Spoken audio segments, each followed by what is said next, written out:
প্রিয় উপস্থিতি, আমরা বিগত সপ্তাহে আলোচনা করেছিলাম তাওহীদুল আসমাই ওয়াস সিফাত তথা আল্লাহ তাআলার নাম এবং গুণাবলীর ক্ষেত্রে তাকে একক বলে জানতে হবে। এই বিষয়ে আমরা বেশ কয়েক সপ্তাহ আলোচনা করেছিলাম।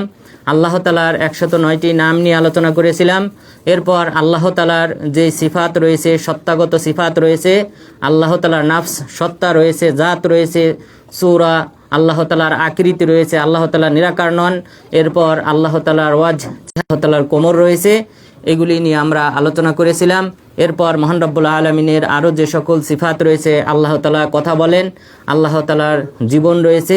এরপর মহান রব্বুল আলামিন সব কিছু শোনেন, সব কিছু দেখেন। এরপর মহান রব্বুল আলামিনের আরও কিছু কর্মগত সিফাত বৈশিষ্ট্য রয়েছে। আল্লাহ তাআলা তিনি প্রথম আসমানে নেমে আসেন প্রত্যেক রাতে, এই নেমে আসার গুণ রয়েছে। আল্লাহ তাআলার আগমনের আল-মাজি, আগমনের গুণাগুণ রয়েছে। আল্লাহ তাআলা যখন ইচ্ছা যেখানে চান সেখানে তিনি যান, এই গুণাগুণ মহান রব্বুল আলামিনের রয়েছে। আল্লাহ তাআলা হাসেন এবং হাসার এই গুণটা আল্লাহ তাআলার তথা ইবাদতের ক্ষেত্রে আল্লাহ তাআলাকে এক বলে জানা, এই সম্পর্কে ইনশাআল্লাহ আলোচনা করব। তো মহান রব্বুল আলামিনকে ইবাদত করার ক্ষেত্রে একক হিসেবে আমাদেরকে জানতে হবে মহান রব্বুল আলামিনের সাথে কোনো মাখলুককে শিরিক করা যাবে না। ইবাদতে হলো তাওহীদুল উলুহিয়া তথা ইবাদতের ক্ষেত্রে আল্লাহ তাআলা এক অদ্বিতীয়। এরপর তৃতীয় প্রকার হলো তাওহীদুর রুবুবিয়্যা, রব হওয়ার দিক থেকে, আসমান জমিন সৃষ্টির দিক থেকে, জীবন মরণ সৃষ্টি করার দিক থেকে আল্লাহ তাআলা হলেন একক এবং এই বিশ্ববাসীকে লালন পালন করার দিক থেকে তিনি একক। এই তিন ভাবে আল্লাহ তাআলাকে একক বলে জানার নাম হলো। মানুষের, কোনো পীরের, কোনো নবীর, কোনো ফেরেশতার ইবাদত চলবে না। এই মর্মে আল্লাহ তাআলা যে সকল পদক্ষেপ গ্রহণ করেছেন, সেই পদক্ষেপ থেকে মাত্র 5টি পয়েন্ট নিয়ে ইনশাআল্লাহ আলোচনা করব। তো প্রথম কথা হলো যে ইবাদতের ক্ষেত্রে আল্লাহকে একক বলে জানতে হবে। এটাকে বলা হয় তাওহীদুল উলুহিয়্যা। যালিকা বিআন্নাল্লাহা হুয়াল হক ওয়া আন্না মা ইয়াদউনা মিন দুনিহি হুয়াল বাতিল। যে সকল মাবুদ রয়েছে, যাদের পূজা করা হয়, অর্চনা করা হয়, যাদের কাছে আরাধনা করা হয়, দোয়া করা হয়, তারা সকলেই হলো বাতিল, ভ্রান্ত। সুতরাং তাদেরকে বর্জন করতে হবে, এক আল্লাহ তাআলার ইবাদত করতে হবে। মহান রব্বুল আলামিন আরো বলেন, ফাতাআলা, তিনি বলেছেন, আলা কুল্লু শাইইন মা খালাল্লাহি বাতিলু, তোমরা জেনে রেখো আল্লাহ তাআলা ব্যতীত যে সকল মাবুদ রয়েছে সকলেই হলো ভ্রান্ত মাবুদ। তাহলে এই মহাবিশ্বে যে সকল মাবুদ রয়েছে, যাদের পূজা করা হয়, ইবাদত করা হয়, তারা প্রত্যেকে হলো মিথ্যা, একমাত্র আল্লাহ তাআলাই হলেন সত্য মাবুদ। এই কথা বলেছিলেন লাবিদ বিন রবিয়া। তিনি ইসলাম গ্রহণ করেছিলেন, তবে ইসলাম গ্রহণ করার পর তিনি কোনো কবিতা রচনা করেন নাই। তিনি বলতেন, আল্লাহ তাআলা আমাদের এই কবিতার চেয়ে উত্তম কবিতা আমাদেরকে দান করেছেন, সেটা হলো কোরআন। তিনি কোরআন পাওয়ার পর এরপরে তিনি আর ইসলামে কোনো কবিতা রচনা করেন নাই। কিন্তু তিনি এই যে উক্তিটি করেছিলেন, এটা জাহিলি যুগে করেছিলেন। জাহিলি যুগে এই পংক্তি তিনি বানিয়েছিলেন, এরপর ইসলামে কোনো পংক্তি তিনি তৈরি করেন নাই। কিন্তু সেই কথাটাকেই রাসূল সাল্লাল্লাহু আলাইহি ওয়াসাল্লাম চিরন্তন সত্য কথা হিসেবে সত্যায়ন করেছেন। সুতরাং এই মহাবিশ্বে আল্লাহ তাআলা ব্যতীত সত্য কোনো মাবুদ নেই। এটা যেমন আল্লাহ তাআলা নিজে স্বয়ং ঘোষণা করেছেন, ঠিক অনুরূপভাবে রাসূল সাল্লাল্লাহু আলাইহি ওয়াসাল্লামও সত্যায়ন করেছেন। সুতরাং যেহেতু, অর্থাৎ একটি সওয়ারি, একটি গাধার পিছনে আমি বসাছিলাম, যেই গাধার নাম ছিল উফাইর। উফাইর নামক গাধা, এটা ছিল রাসূল সাল্লাল্লাহু আলাইহি ওয়াসাল্লামের গাধা। এই গাধার পিঠে আমি চড়াছিলাম। এর যিনি সৃষ্টিকর্তা, তাকে আলাদা রাখতে হবে, তার হক, তার প্রাপ্য এক ধরনের। আর যাকে সৃষ্টি করা হয়েছে মাখলুক, সে যত বড় উঁচু পর্যায়ের যাক না কেন, তার হক আরেক ধরনের। তখন মুয়াজ্জিন ইউআযযিবা মাল্লা ইউশরিকু বিহি শাইআ। আর জেনে রেখো বান্দার হক হলো, তথা আল্লাহ তাআলার কর্তব্য হলো বান্দাদের প্রতি, যে বান্দাদেরকে আল্লাহ তাআলা শাস্তির সম্মুখীন করবেন না যে ব্যক্তি আল্লাহ তাআলার সাথে শিরিক করবে না। যারা শিরিক থেকে বিরত থাকবে, আল্লাহ তাআলা যদি শিরিক না করে জান্নাতে যাওয়া যায়, এর চেয়ে বড় সুসংবাদ আর কি হতে পারে। তিনি বললেন, আফালা উবাশশিরু বিহান নাস, হে আল্লাহ রাসূল, আমি কি এই সুসংবাদটা মানুষকে জানিয়ে দেব না? তখন তিনি বললেন, লা ফায়াত্তাকিলু, তুমি তাদেরকে শুভ সংবাদ দিও না, কেননা তারা তাহলে নির্ভরশীল হয়ে যাবে। তারা শুধুমাত্র এই শুভ সংবাদ অর্থাৎ শিরিক থেকে বিরত থাকার মাধ্যমে জান্নাত পাওয়ার আশাবাদী হবে, অন্যান্য যে ইবাদত রয়েছে সেগুলি পরিহার করবে, সুতরাং তুমি তাদেরকে শুভ সংবাদ দেবে না। তবে মুআজ বিন জাবাল রাদিয়াল্লাহু আনহু এই হাদিসটি বর্ণনা করে গেছেন মৃত্যুবরণ করার পূর্বে, যেন কোনো হাদিস যদি কেউ গোপন করে জানার পরে, তাহলে তাকে যেমনভাবে জাহান্নামে নিক্ষেপ করা হবে, এই আশঙ্কায় মুআজ বিন জাবাল রাদিয়াল্লাহু আনহু মৃত্যুর পূর্বে তিনি এই হাদিসটা বর্ণনা করে গিয়েছেন। সুতরাং এই হাদিসে আল্লাহ তাআলার কি হক, বান্দার কি হক, সেটা স্পষ্ট করা হয়েছে। সুতরাং আল্লাহ তাআলার হক হলো যে এই সৃষ্টিকুল মানুষ জিন জাতি সকলেই একমাত্র আল্লাহ তাআলার ইবাদত করবে, তার সাথে কাউকে শরীক করবে না, এটাই হলো কর্তব্য এই সৃষ্টিকুলের। আর আল্লাহ তাআলার কর্তব্য হলো আল্লাহ তাআলা এই সৃষ্টিকুল তার সাথে কাউকে শরীক না করলে তাদেরকে শাস্তির সম্মুখীন করবেন না, তাদেরকে জান্নাত দান করবেন, এটাই হলো আল্লাহ তাআলার কর্তব্য। সুতরাং এই হাদিস থেকে স্পষ্টভাবে বোঝা যায় যে আল্লাহ তাআলার ইবাদত এটা হলো আল্লাহ তাআলার প্রাপ্য, যেহেতু তিনি আমাদেরকে সৃষ্টি করেছেন, তিনি রিজিকের ব্যবস্থা করেছেন, এই পৃথিবীতে আমাদেরকে পাঠিয়েছেন, আমাদের টিকে থাকার জন্য এই পৃথিবীতে যাবতীয় ব্যবস্থাপনা করেছেন। সুতরাং তিনিই হলেন একমাত্র ইবাদত পাওয়ার যোগ্য। তাহলে মহান রব্বুল আলামিন প্রথমে ঘোষণা করেছেন যে তিনি ব্যতীত সত্য কোনো মাবুদ নেই, এবং আমাদেরকে জানিয়ে দিয়েছেন একমাত্র তিনিই হলেন ইবাদত পাওয়ার যোগ্য, অন্য কোনো মাখলুকের ইবাদত করা যাবে না। এরপর মহান রব্বুল আলামিন আমাদেরকে সৃষ্টিও করেছেন শুধুমাত্র এই একটি উদ্দেশ্য নিয়ে, সেটা হলো আমরা আল্লাহ তাআলার ইবাদত করব, আল্লাহ তাআলার গোলামি করব, আল্লাহ তাআলার দাসত্ব করব। এজন্যই মহান রব্বুল আলামিন আমাদেরকে সৃষ্টি করেছেন। মহান রব্বুল আলামিন বলেন, ওমা খলাকতুল জিন্না ওয়াল ইনসা ইল্লা লিয়াবুদুন মা উরিদু মিনহুম মির রিজকি ওয়া মা উরিদু আইয়ুতঈমুন ইন্নাল্লাহা হুয়ার রাজ্জাকু যুল কুওয়াতিল মাতিন। আমি মানব এবং দানব জাতিকে সৃষ্টি করেছি একমাত্র আমার ইবাদত করার জন্য। আমার ইবাদত, আমার এই তাওহীদ প্রতিষ্ঠা করার জন্য, তাওহীদে উলুহিয়াতকে প্রতিষ্ঠা করার জন্যই আমি কেবলমাত্র মানব এবং দানব জাতিকে, মানুষ এবং জিন জাতিকে আমি সৃষ্টি করেছি।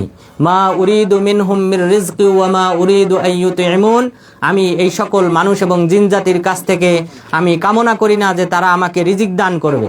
অর্থাৎ আমি যেহেতু তাদেরকে নিয়ামত দিয়ে সৃষ্টি করেছি, এই যে একটা বড় অনুগ্রহ আমি মানুষ এবং জিন জাতির উপর করেছি, এটা দ্বারা আমার এই উদ্দেশ্য না যে তারা আমাকে রিজিক প্রদান করবে, তারা আমাকে খাবার প্রদান করবে, এটা আমার উদ্দেশ্য না। কফিল এই সকল ব্যক্তিরা আপনারা দেখেন যে ভিসা দিয়ে বিভিন্ন দেশ থেকে কর্মচারী নিয়ে আসার পর প্রতি মাসে 100, 200, 300, 400 কুওয়াতিল মাতিন, নিশ্চয়ই আল্লাহ তাআলা তিনিই হলেন রিজিক দাতা।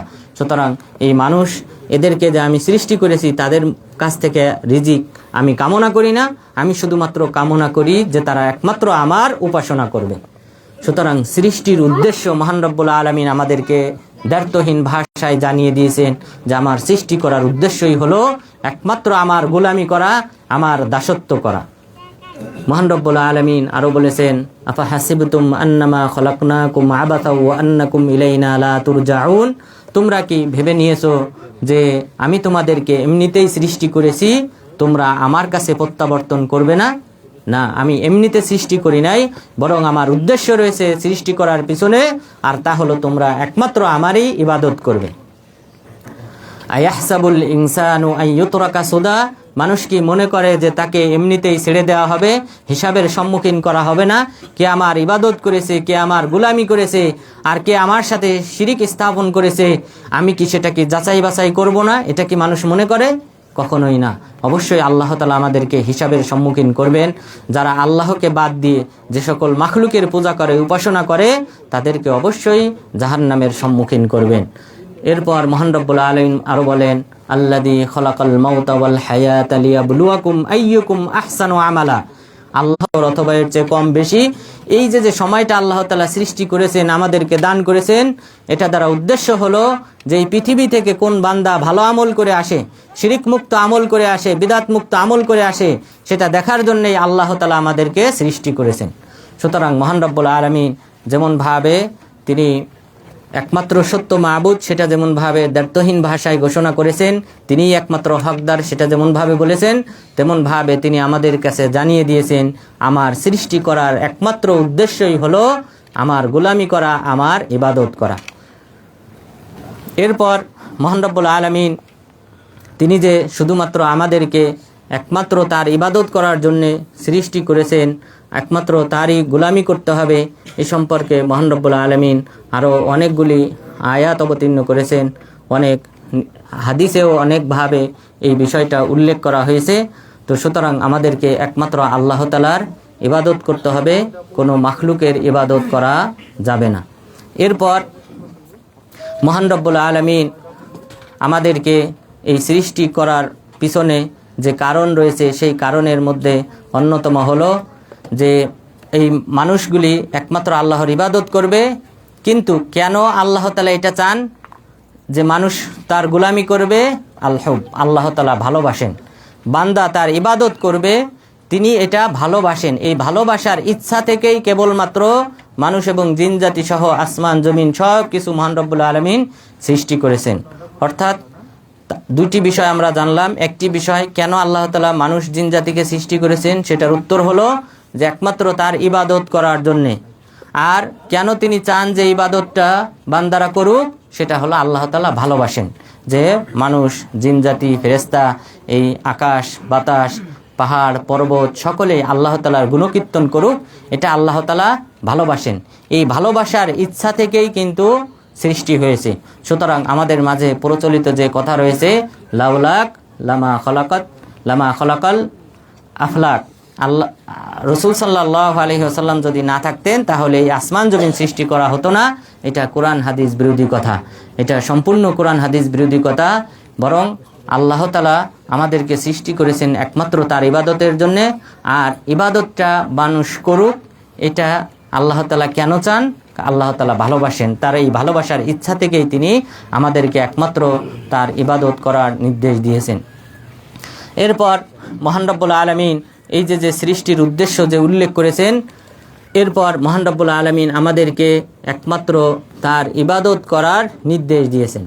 তাহলে প্রথম ধাপে মহান রব্বুল আলামিন আমাদেরকে দ্ব্যর্থহীন ভাষায় জানিয়ে দিয়েছেন যে তিনি ব্যতীত সত্য কোনো মাবুদ নেই, ইবাদত পাওয়ার একমাত্র যোগ্য হলেন তিনি, এবং এই মহাবিশ্বের সব কিছু সৃষ্টির পিছনে একমাত্র উদ্দেশ্য হলো যে আল্লাহ তাআলার ইবাদত করা, গোলামি করা। এজন্যই আল্লাহ তাআলা সৃষ্টি করেছেন। মহান রব্বুল আলামিন আরও বলেন, তুসাব্বিহু লাহুস সামাওয়াতুস সাবউ ওয়াল আরদু ওয়া মান ফীহিন ওয়া ইন মিন শাইইন ইল্লা ইউসাব্বিহু বিহামদিহি ওয়ালাকিন লা তাফকাহুনা তাসবিহাহুম। মহান রব্বুল আলামিন বলেছেন, এই সাত আসমান সাত জমিনের মাঝে যা কিছু রয়েছে সকলেই গুণকীর্তন করে একমাত্র আল্লাহ তাআলার। এই মহাবিশ্বে যা কিছু রয়েছে সকলেই আল্লাহ তাআলার গুণকীর্তন করে, তাসবিহ পাঠ করে, কিন্তু তোমরা তাদের ভাষা বুঝতে পারো না। মহান রব্বুল আলামিন আরও বলেছেন, কুল্লুন কদ আলিমা সলাতাহু ওয়া তাসবিহাহু, প্রত্যেকেই জানে যে কোন ভাষার মাধ্যমে আল্লাহ তাআলার ইবাদত করতে হবে, আল্লাহ তাআলার তাসবিহ গুণকীর্তন করতে হবে, সেটা প্রত্যেকেই নিজ নিজ ভাষায় জানে। অর্থাৎ পাখিরা তাদের ভাষায় জানে যে কিভাবে আল্লাহ তাআলার কাছে প্রার্থনা করতে হবে, ফরিয়াদ করতে হবে, এবং কিভাবে আল্লাহ তাআলার গুণকীর্তন করতে হবে সেটা তারা ভালো করেই জানে। এইভাবে পাহাড় পর্বত সকলেই। মহান রব্বুল আলামিন আরও বলেছেন, আলাম তারা আন্নাল্লাহা ইউসাব্বিহু লাহু মান ফিস সামাওয়াতি ওয়া মান ফিল আরদ, আপনি কি দেখেন না এই আসমান জমিনের মাঝে যা কিছু রয়েছে সকলেই আল্লাহ তাআলার গুণকীর্তন করে। ওয়াশ-শামসু ওয়াল কমারু ওয়ান নুজুম, এবং চন্দ্র সূর্য নক্ষত্ররাজি তারাও আল্লাহ তাআলার গুণকীর্তন করে। ওয়াল জিবালু ওয়াশ-শাজারু ওয়াদ-দাওয়াব ওয়া কাসীরুম মিনান নাস, এবং পাশাপাশি পাহাড় পর্বত এবং গাছপালা এবং অন্যান্য যে জীবজন্তু রয়েছে তারা সকলেই আল্লাহ তাআলার গুণকীর্তন করে এবং মানুষের মধ্যে। সুতরাং এই আয়াত আরও স্পষ্ট যে এই মহাবিশ্বে যে সকল জীব এবং জড়বস্তু রয়েছে, অর্থাৎ প্রাণী রয়েছে, পাশাপাশি জড়বস্তু রয়েছে, গাছপালা পাহাড় পর্বত সাগর যা কিছু রয়েছে সকলেই আল্লাহ তাআলার গুণকীর্তন করে, এবং এই গুণকীর্তনের জন্যেই আল্লাহ তাআলা এদেরকে সৃষ্টি করেছেন। সকলের ভাষা আলাদা, তবে প্রত্যেকেই যে শব্দের মাধ্যমে আল্লাহ তাআলার গুণকীর্তন করে সেই শব্দটা কি? সুবহানাল্লাহি ওয়া বিহামদিহি। নূহ আলাইহিস সালাম তার সন্তানকে যখন উপদেশ দিয়েছিলেন তখন তিনি বলেছিলেন সুবহানাল্লাহি ওয়া বিহামদিহির মাধ্যমে আল্লাহর জিকির করতে, ফা ইন্নাহা সলাতু কুল্লি শাই, কেননা এটার মাধ্যমেই মহাবিশ্বে যা কিছু রয়েছে সকলেই আল্লাহ তাআলার গুণকীর্তন করে। সুতরাং পাখি, এরপর জীবজন্তু, গাছপালা, পাহাড়, পর্বত, নদী, সাগর সকলেই আল্লাহ তাআলার গুণকীর্তন করে এই সুবহানাল্লাহি ওয়া বিহামদিহি বলার মাধ্যমে। সুতরাং এই সকল আয়াত থেকে আমরা স্পষ্টভাবে বুঝলাম যে শুধুমাত্র মানুষ আর জিন জাতিকেই নয়, বরং পাশাপাশি সকল জীব এবং জড় বস্তুকেও আল্লাহ তাআলা সৃষ্টি করেছেন একমাত্র তার গুণকীর্তন করার জন্যে। মানুষের কল্যাণার্থে আল্লাহ তাআলা এদেরকে সৃষ্টি করেছেন, এদেরকে মানুষের কল্যাণার্থে, জিন জাতির কল্যাণার্থে নিয়োজিত করেছেন, কিন্তু পক্ষান্তরে তারা একমাত্র আল্লাহ তাআলার গোলামি করে, একমাত্র আল্লাহ তাআলার দাসত্ব করে। এরপর মহান রব্বুল আলামিন আমাদেরকে নির্দেশ দিয়ে করো, সেই আল্লাহ তাআলার ইবাদত করো যিনি তোমাদেরকে এবং তোমাদের পূর্বপুরুষদেরকে সৃষ্টি করেছেন, সেই আল্লাহ তাআলার জন্যেই তোমরা ইবাদত করো। এটাই হলো কোরআনে বর্ণিত প্রথম নির্দেশ। মহান রব্বুল আলামিন মানুষকে যে নির্দেশনা দিয়েছেন, সেই নির্দেশনার মধ্যে প্রথম যে তোমরা একমাত্র আল্লাহ তাআলার সন্তুষ্টির উদ্দেশ্যে করো, লাআল্লাকুম তুফলিহুন, তাহলেই তোমরা সফল কাম হবে। তাহলে সফলতার মূল মানদণ্ড হলো এক আল্লাহ তাআলার জন্য রুকু করতে হবে, সিজদা করতে হবে, অন্যান্য সৎ আমল ইবাদতগুলি একমাত্র কোনো মাখলুকের ইবাদত করা যাবে না। মহান রব্বুল আলামিন আমাদেরকে একমাত্র তার ইবাদত করার নির্দেশনা দিয়েছেন। মহান রব্বুল আলামিন আরো বলেছেন, ইয়া মারিয়াম কুনুতি লিরাব্বিকি ওয়াসজুদি ওয়ারকাই মা'আর রাকিঈন, হে মারিয়াম তুমি আল্লাহ তাআলার জন্য তুমি বিনয়ী হও, তুমি রুকু করো, সিজদা করো একমাত্র আল্লাহ তাআলার সন্তুষ্টির উদ্দেশ্যে। তুমি রুকুকারীদের সাথে তুমি রুকু করো এবং তুমি বিনয়ী হও একমাত্র আল্লাহ তাআলার সন্তুষ্টির উদ্দেশ্যে। সুতরাং কোনো প্রকার ইবাদত, রুকু, সিজদা, সালাত আদায় করা, দোয়া করা, এই সকল প্রকার ইবাদত হতে হবে একমাত্র আল্লাহ তাআলার সন্তুষ্টির উদ্দেশ্যে। মহান রব্বুল আলামিন আমাদের নবীকে লক্ষ্য করে বলেছেন, আরো বলেন, ওয়াবুদ রব্বাকা হাত্তা ইয়াতিয়াকাল ইয়াকিন, তুমি তোমার রবের ইবাদত করো, উপাসনা করো মৃত্যু পর্যন্ত, আমরণ তুমি তোমার রবের ইবাদত করো। সুতরাং আমাদের এই যে ছোট জীবন, এই 50-60 বছর বা 30 বছর বা 40 বছর লোকের উপাসনা বর্জন করতে বলেছেন।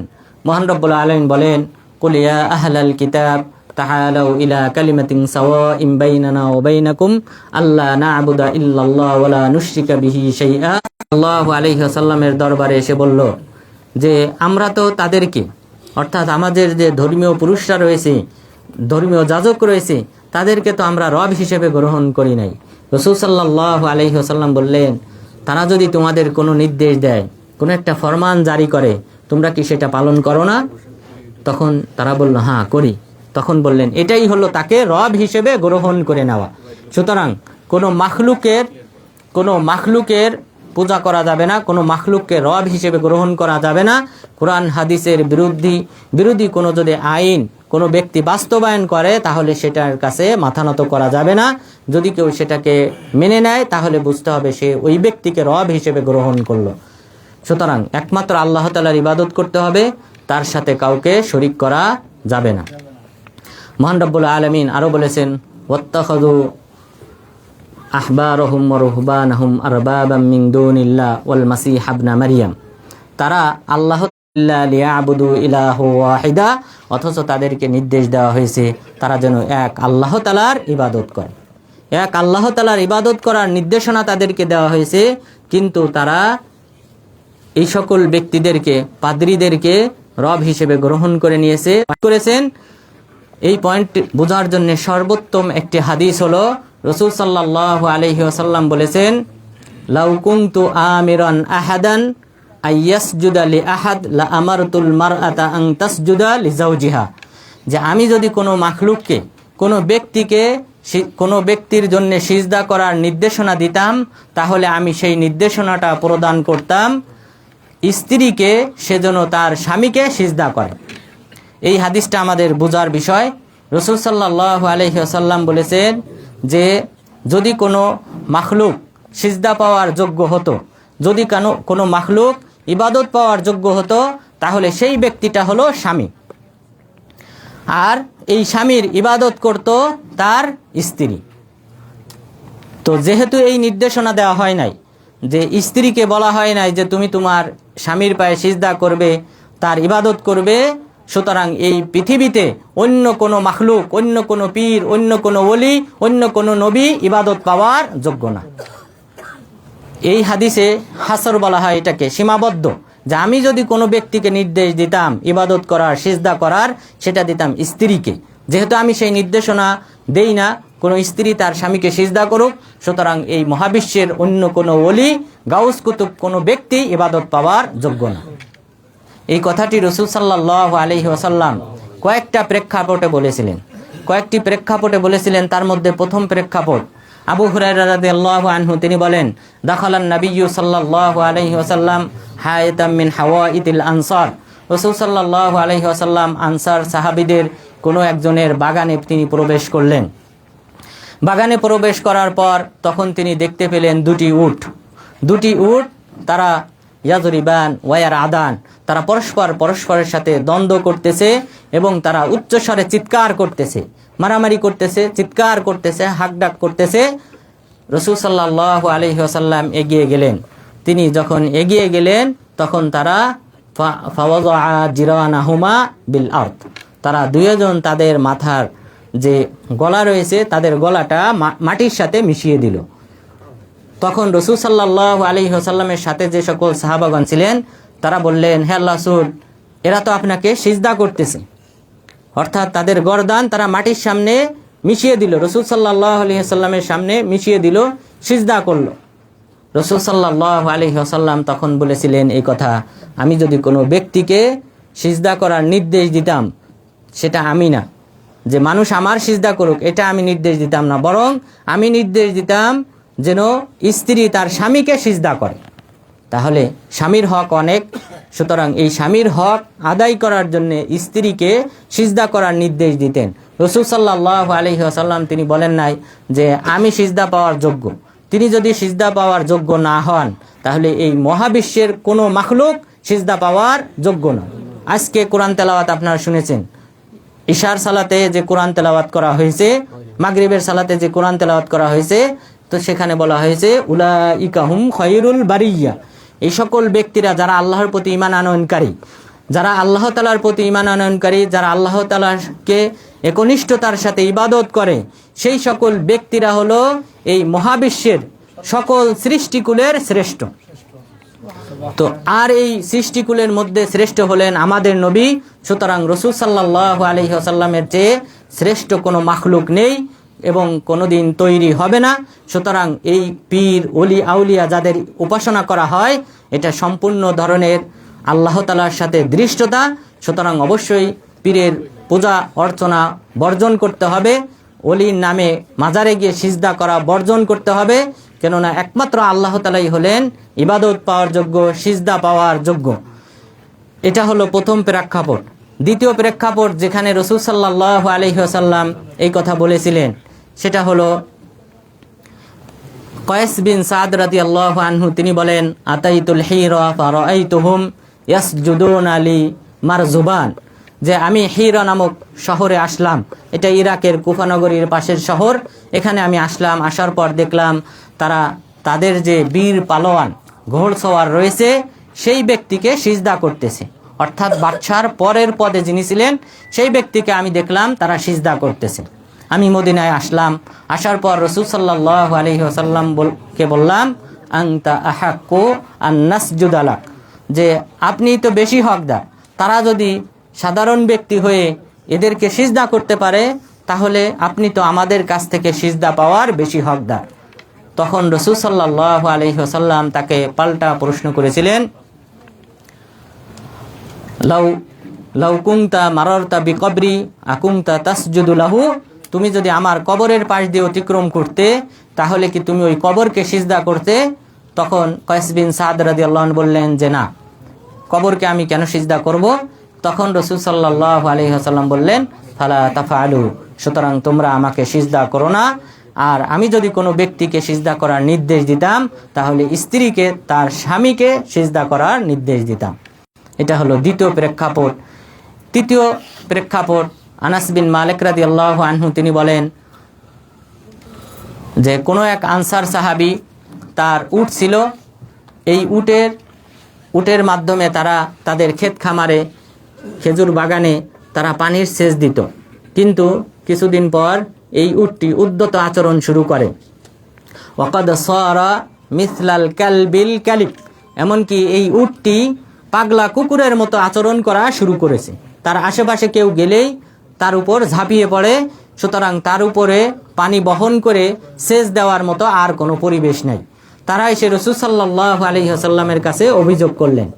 রসুল সাল্লাল্লাহু আলাইহি ওয়াসাল্লাম এই আনসার সাহাবাদেরকে নিয়ে ওই বাগানে গেলেন, যেই বাগানে এই উটটি বাঁধা ছিল। রসুল সাল্লাল্লাহু আলাইহি ওয়াসাল্লাম যখন তার দিকে এগিয়ে গেলেন, তখন তারা আশঙ্কা করলেন যে এই উটটা হয়তো রসুল সাল্লাল্লাহু আলাইহি ওয়াসাল্লামের উপর ঝাঁপিয়ে পড়বে। উটটি ফালাম্মা নাযারা আল জামালু ইলা রাসূলিল্লাহি সাল্লাল্লাহু আলাইহি ওয়াসাল্লাম আকদামা নাহবাহু ওয়া খাররা সাজিদান বাইনা ইয়াদাই। উটটি যখন রাসূল সাল্লাল্লাহু আলাইহি ওয়াসাল্লামকে দেখলো, তখন সে তার দিকে এগিয়ে গেল।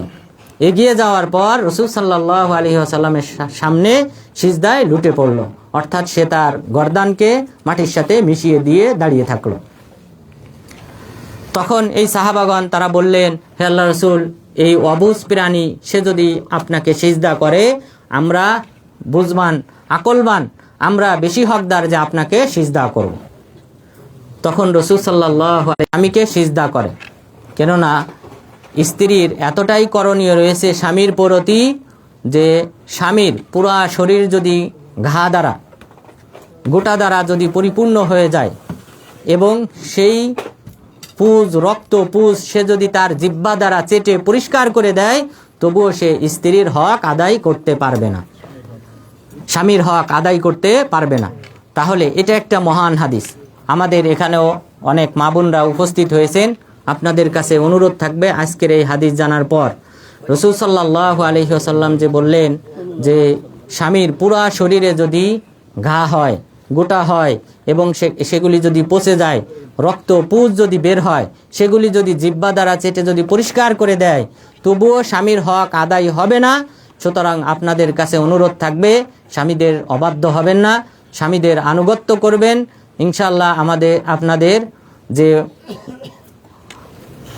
জীবন রয়েছে, আপনাদের যে বাহ্যিক জীবন রয়েছে, এই জীবনে আপনারা ইনশাআল্লাহ আশা করি আপনারা সুখী হতে পারবেন। সুতরাং স্বামীর সাথে বিভিন্ন ধরনের মতানৈক্যে আপনারা জড়াবেন না, বরং স্বামীর আনুগত্য করবেন, পরিপূর্ণ আনুগত্য করবেন। যেহেতু রাসূল সাল্লাল্লাহু আলাইহি ওয়াসাল্লাম স্বামীর হকটাকে বোঝানোর জন্যে এমন একটা উপমা দিয়েছেন, যেই উপমা কোনো মহিলার পক্ষে করা সম্ভব না, কিন্তু এমন একটা উপমার মাধ্যমে স্বামীর হকটাকে রাসূল সাল্লাল্লাহু আলাইহি ওয়াসাল্লাম বুঝিয়েছেন। সুতরাং আপনারা অবশ্যই স্বামীর আনুগত্য করবেন।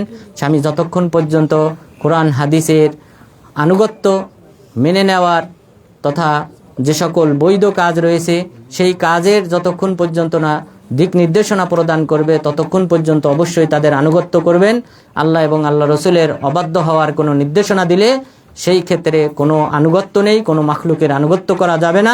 তো সুতরাং আপনাদের কাছে বিশেষ অনুরোধ থাকবে, স্বামীদের যে হক রয়েছে সেই হক আদায় করার ব্যাপারে আপনারা যথেষ্ট সচেতন হবেন।